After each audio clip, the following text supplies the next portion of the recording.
So, as a kid, my family never really talked about sex. So I had to figure out, basically had to figure it all out on my own. And that reminds me of babysitting at the Zambecki's house. We lived in a real nice neighborhood in Kent, Ohio, that Norwood Street and Beach Drive made this circle. And it was the only streets in Kent that didn't have a sidewalk. So it had kind of a rural feeling. There were big beech trees everywhere. And if I would walk right across the street through Mary Lou White's house, on the other side of Mary Lou's house on Norwood Street was the Zambecki house. And they had this amazing tree house. It was a built tree house on 4 stilts that went way up into the sky. And it was just a very memorable tree house. But that tree house has nothing to do with the story. I started babysitting for the Zambeckis. And I loved getting $1 an hour back in the 80s, babysitting for the Zambeckis. And when the kids went to sleep, I would explore the house. And, explore the refrigerator, explore the cupboards, explore the parents' closet. And in that closet, I discovered a huge stack of Playboy magazines. And I was like, jackpot. Here I am babysitting, and when the kids go to sleep, I would go up to the parents' bedroom and I would explore the Playboy magazines.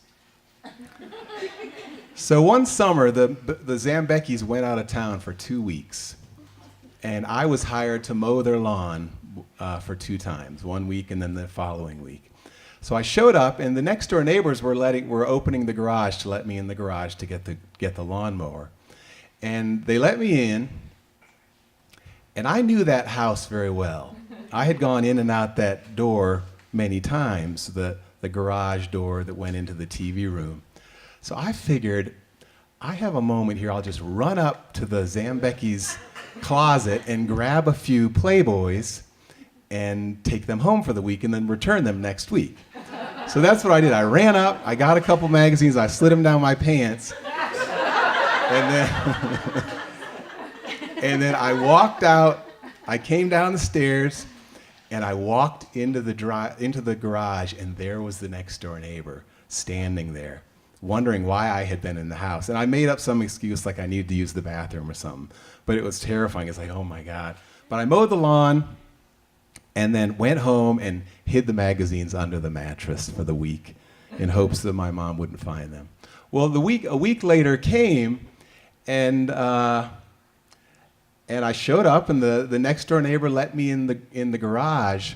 But when I went to return the magazines, the door was locked. The door had been locked, so I could not. My plan had failed. I could not return the magazines. So I was in this, this terrible 7th grade dilemma. What do I do? What do I do here? Well, here's what I did.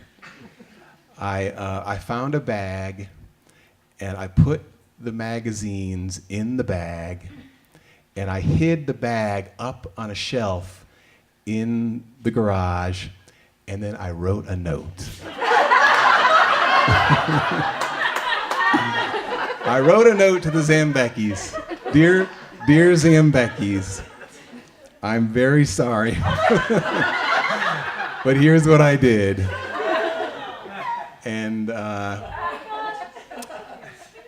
needless to say, the Zambeckis never asked me back to babysit.